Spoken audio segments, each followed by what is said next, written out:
आज आपने ग्रामीण विकास और पंचायत राज पर मुझे बोलने का अवसर दिया, इसके लिए आपका आभार। Doctor B.R. अंबेडकर साहब ने भारत को संविधान दिया।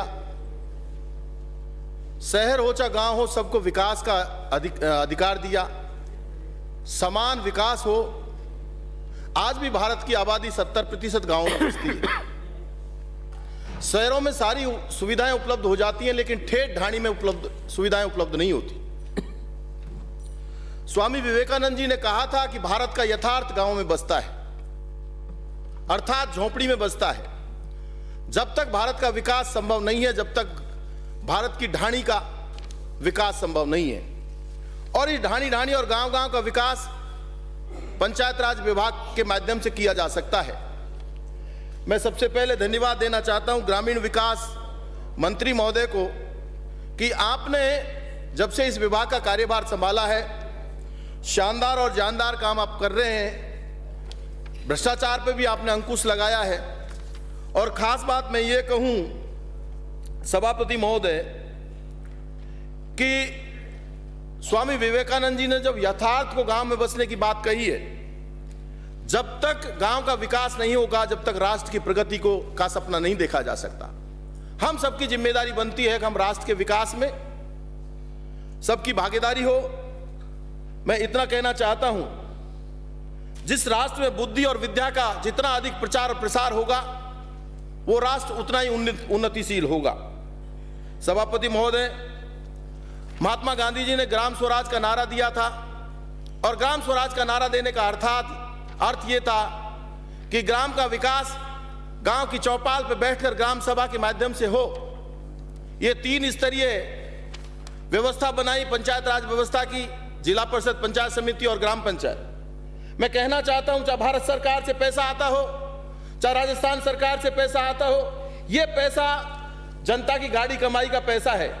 कुछ लोग कहते हैं ये भारत सरकार ने दिया है, कुछ कहते हैं ये राजस्थान सरकार ने दिया है। सरकारें आती और जाती रहती हैं, लेकिन ये जनता भारत की है और ये जनता का पैसा है। जनता के हितों को ध्यान में रखते हुए उसका खर्चा होना चाहिए। मैं विनम्रता के पूर्वक आग्रह करना चाहता हूं। मैं कहना चाहता हूं, और महात्मा गांधी जी का जो सपना था ग्राम स्वराज का, उसको चरितार्थ पंचायत राज विभाग के माध्यम से किया जा सकता है। आज की तारीख में हमारे मंत्री महोदय ऊर्जावान हैं, आपके एडिशनल चीफ सेक्रेटरी साहब अभय कुमार जी ऊर्जावान हैं। आप मिलकर के शानदार काम कर रहे हैं, इसके लिए बधाई देना चाहता हूं। मैं निवेदन करना चाहता हूं, आपने 3 साल पहले पंचायत राज का पुनर्गठन किया था, और पंचायत राज का पुनर्गठन हो चाहे किसी भी विभाग का पुनर्गठन हो, सरकार की एक जिम्मेदारी बनती है कि सरकारी दफ्तर ग्राम के पास जाकर खुले।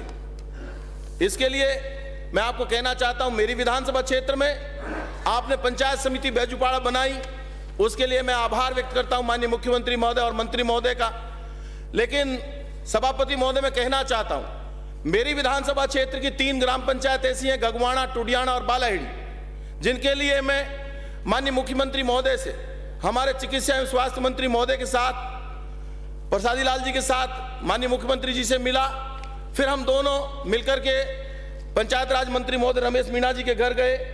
आपकी कृपा से हमारे यहाँ नई पंचायत समिति का पिछले बजट में घोषणा हुई। मैं मंत्री महोदय से ये निवेदन करूंगा कि मंडावर को जो आपने पंचायत समिति नई बनाई थी, उसका बजट इंप्लीमेंटेशन करके हमें देवें। उसमें कुछ ग्राम पंचायतें कमी पड़ रही हैं। इसके लिए मैं आग्रह करूंगा कि टुडियाना, बालाहेड़ी और गगवाणा, इन तीनों पंचायतों को तो महुआ पंचायत समिति में जोड़ने की कृपा करें, क्योंकि तीनों पंचायतों में 3 साल गुजरने के बाद भी चुनाव संपन्न नहीं हो पाए हैं। जब भी चुनाव आता है तब वो चुनाव का बहिष्कार कर देते हैं। हमारे आंदोलनकारी एक नेताजी वहां से एक पशु का पूंछ पकड़ करके और जयपुर की ओर कूच करते हैं, और जब हजारों लोग उनके साथ आते हैं तो उस भोली भाली जनता के साथ धोखेबाजी करते हैं और बीच में ही गायब हो जाते हैं। जैसे अभी कई बार चकमा देकर कभी आमागढ़ पहुंच जाते हैं, कभी दूसरी जगह चकमा देकर पुलिस को पहुंच जाते हैं। मैं तो समझता हूं ये पायजामा भी पुलिस को चकमा देकर गायब हुआ है। मैं निवेदन करना चाहता हूं आप लोगों से, मैं आपको निवेदन करना चाहता हूं आप लोगों से, राठौड़ साहब मेरी तरफ देख रहे हैं, लेकिन मैं आप लोगों से आग्रह करना चाहता हूं, इस सभा में या तो प्रवेश नहीं किया जाए और प्रवेश किया जाए तो सत्य बोला जाए।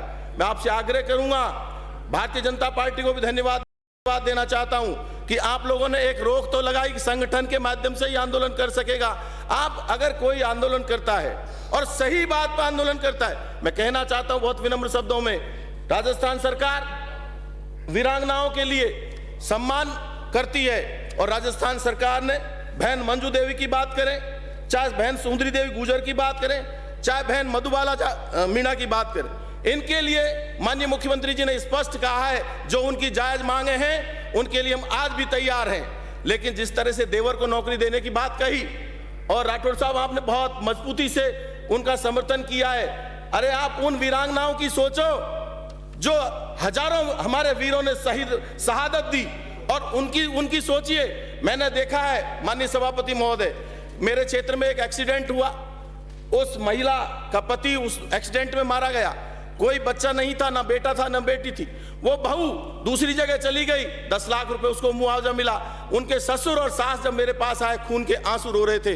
मैं निवेदन करना चाहता हूं वीरांगनाओं के बच्चों का जो अधिकार है उसको छीनने की कोशिश ना करें। नहीं, पंचायत पे बात करिए आप, पंचायत राज पे, वीरांगनाओं छोड़िए आप। मैं निवेदन करना चाहता हूं कि आपने बजट में जो घोषणा की है मंडार पंचायत समिति को उसको लागू करने की कृपा करें। साथ ही मैं निवेदन करना चाहता हूं, मेरे यहाँ विधानसभा क्षेत्र में आपने 3 कॉलेज खोल के दिए, बस 2 मिनट सर, 3 कॉलेज खोल के दिए। मैं उस क्षेत्र से आता हूं जिस क्षेत्र में राजस्थान के पहले मुख्यमंत्री आदरणीय टीकाराम पालीवाल साहब का जन्म हुआ था, वहां आपने राजकीय महाविद्यालय खोला है। मैं निवेदन करूंगा कि उस कॉलेज का नामकरण टीकाराम पालीवाल राजकीय महाविद्यालय खोलने की कृपा करें। साथ के साथ ही महुआ में आपने कन्या महाविद्यालय खोला, उसका नामकरण सावित्रीबाई फुले के नाम से खोलने की कृपा करें। और साथ के साथ ही महुआ में ITI कॉलेज और खोला है, उसका नामकरण कप्तान छुट्टनलाल मीणा के नाम पे करने का कृपा करें। साथ ही मैं निवेदन करना चाहता हूं, आपने सभी समाजों का आयोग और बोर्डों का गठन किया है। कोली समाज के लिए मैं विकास के लिए जलकारी माता बोर्ड विकास बोर्ड की मांग करता हूं, प्रजापति समाज के लिए यादे माता विकास बोर्ड की मांग करता हूं, योगी समाज के लिए गुरु गोरखनाथ विकास बोर्ड की मांग करता हूं, दलित एवं पिछड़ों के विकास के लिए महर्षि बालीनाथ विकास बोर्ड की मांग करता हूं। और साथ के साथ अंत में मैं निवेदन करना चाहता हूं माननीय सभापति महोदय कि पिछले बजट में माननीय मुख्यमंत्री महोदय ने निःशक्त जनों के लिए घोषणा की थी कि उनकी 55 वर्षीय उम्र होने से पहले अगर वो अपाहिज हो जाते हैं, अपंग हो जाते हैं, तो उनके लिए नियम कानून बनाने की आवश्यकता थी, उनको अनुकंपा नियुक्ति देने की बात थी।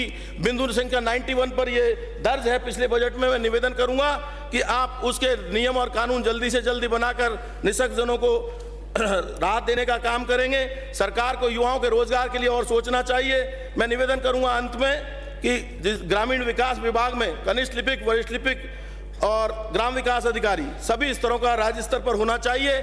साथ के साथ मैं निवेदन करना चाहता हूं, राशन डीलर हड़ताल पे बैठे, मैं निवेदन करना चाहता हूं उनको भी मानदेय मिलना चाहिए। उनकी जो पोस्ट मशीन है उसकी राशि 22,000 रुपया है, सरकार ने 50,000 रुपए काट लिए, अब वो बंद कर देनी चाहिए। पोस्ट मशीन की जब राशि 22,000 रुपए है तो उसको रोक देना चाहिए। आपने मुझे बोलने का अवसर दिया, इसके लिए धन्यवाद। पुनः मंत्री महोदय का आभार और माननीय मुख्यमंत्री महोदय का आभार। बहुत बहुत धन्यवाद। जय हिंद, जय सर समाज।